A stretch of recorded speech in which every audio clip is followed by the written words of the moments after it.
Hey everyone, this is Mick from the Hard Rock Show. Wanted to talk to you about 3 nights of Kiss in Melbourne for the End of the Road tour. So it happened, well, it's been a quick week because it started last week. So I was lucky enough to get to all 3 shows here at Melbourne at Rod Laver Arena. And I just thought I'd touch on each one real quick and sort of give anyone who did miss out an update on what was a really good experience. So the band had been planning to come out here since 2019 between illnesses and world affairs and cancellations of all different kinds. It kept getting pushed back, and honestly didn't think they were going to come here. I just thought it was just going to be one of those logistically too hard to do, and yeah, I thought we'll end up having to watch it on a box set or whatever they're going to release down the track for it. But luckily enough, it did happen. The band landed last Wednesday in the morning.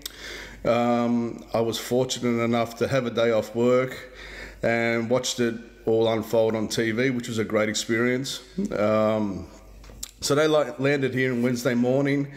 The first show was last Saturday, so it was a really good build-up. You could feel the intensity in the city, all that kind of stuff. Everybody was really excited. We had a massive football games here as well, for those of you that are familiar with the AFL and do follow it. And the first night was, I would have to say, a really good night.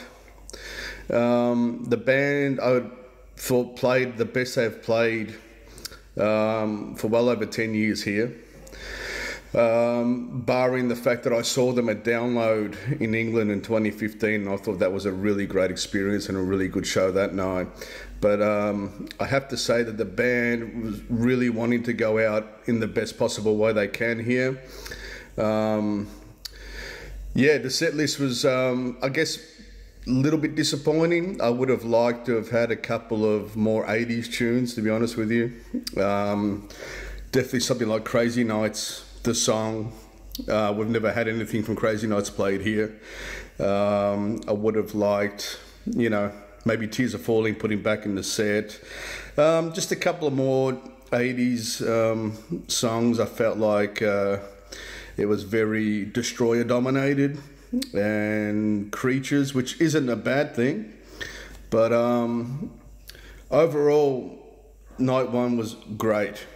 So let's skip over to night two. So night two, they've obviously had a bit more rest. The sound issues of probably night one had been rectified somewhat. I thought the band sonically sounded better coming into the audience through the front house. Same set list, so I expected that. I didn't think that would change it. Paul sounded a little better, and we all know how rough Paul can be at times. He's very up and down. You do notice that he's a lot lower in the mix for the front house, as opposed to Gene or Eric, who do a lot of the backing vocals and leads as well.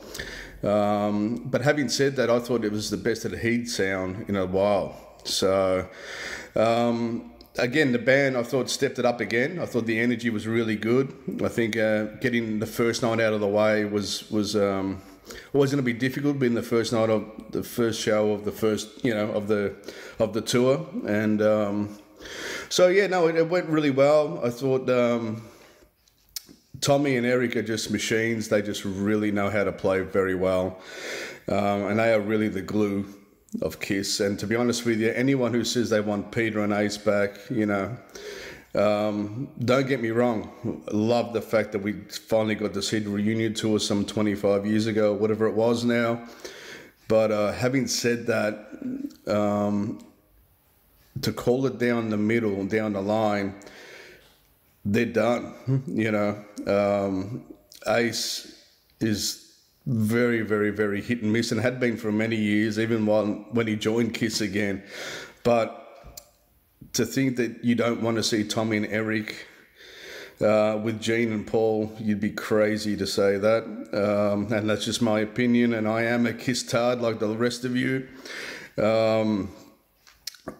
Yeah, so night 2 was another level up, I thought. They seem to be sort of getting their groove going better, I think. You know, at least 3 or 4 days into, I guess, the time difference and all that kind of stuff, and jet lag, and, you know, it was sort of taking its, getting into the groove of being here in Australia. So Rod Laver Arena, if you haven't been here before, is really a great venue to watch bands. It doesn't matter where you are in the venue, you kind of have a pretty good seat. And yeah, I thought the band probably could have changed the set then, but they didn't. So we'll move on to night 3. Night 3 by far was the best night. They looked very comfortable. Again, the sound sounded better. I thought everything was just punching out nicely. Eric seemed to be having a lot of fun up there. He got more busier behind the drums. I thought Tommy was, he mucked up Shout It Out Loud solo of all solos. But that, apart from that, and a couple of Gene mistakes in night 1 and night 2, which I didn't touch on, but overall the band was really good.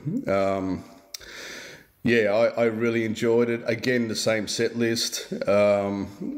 But those of you who hadn't seen the band before, and this was your first time, and from all reports that I was getting from people, that they were really, really happy they had seen the show. So if you are hesitant about going to see the show in other parts of Australia here right now, I suggest you go and see it. There's no other band that does it like these guys. You don't get the spectacle, the lights, the bombs, the theatre of it all, you know. There's only one guy that comes close to it, and that's Alice Cooper. So, yeah, please go along and see it. It's worth the money. I had a ball. I was exhausted. I can't believe it's been a week since the first show. This week has just been a blur between working and living. So, what can I say? I would have liked to have changed the set for at least the 3rd night, but they didn't. It seems to be, it's going to be the running set. Like I said, it's very Destroyer Creatures heavy, which it has been pretty much for this End of the Road tour. And but having said that, you're not really thinking about much, you know, other than me getting a little bit teary doing Rock and Roll All Night, knowing that it's going to be the last time I'm going to see this band. Paul sounded his best on night 3, which I was very surprised. And having said that, it's not Paul from 1988 or 1989, you know. Those days are long gone.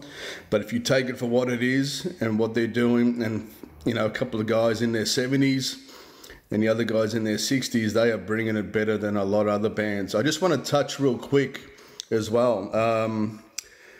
And I probably should have done this at the start of the video, but hey, better late than never. I did manage to catch Dead City Ruins on night 1, and they were fantastic. They held their own. They sounded great up there.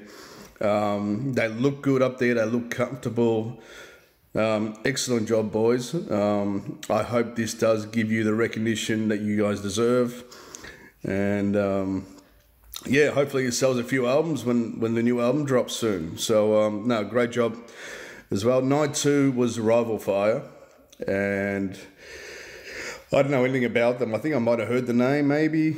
But yeah, I didn't know a great deal about them. So look, it was good. It wasn't exactly what I liked, but it was sort of like that more, I don't know, contemporary, more commercial, new sort of rock. And they were good. It certainly wasn't bad. Yeah, that's it. I missed Dallas Crane. I was catching up with people before the show and whatever else, and time got away from us, and I walked in just as they had finished for night 3, so I don't have any review for that, unfortunately. But hopefully this gives you a little bit of an insight of what they did. They did all the staples that we love. I Was Made, Rock and Roll All Night, Shout It Out Loud, Deuce. one that I was really happy to hear was Say Yeah, off one of the later albums, one of the newer albums, Sonic Boom. So that's kind of acknowledged the current lineup and that kind of stuff, which was good. I did like the fact that I went from, well, I played half of Psycho Circus and Eric did his drum solo, then they finished with the second half of 100,000 Years, and I thought that was really cleverly done. But by far the standouts, and they kept them to the encores, was hearing Eric sing Beth with just a piano and a bit of a backing tape of the violins and that kind of stuff. That was really cool to see.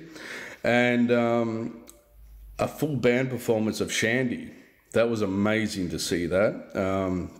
Because in the previous tours for the last, however many years they've been coming out, it's usually Paul just does an acoustic or a stripped down version of the song for us.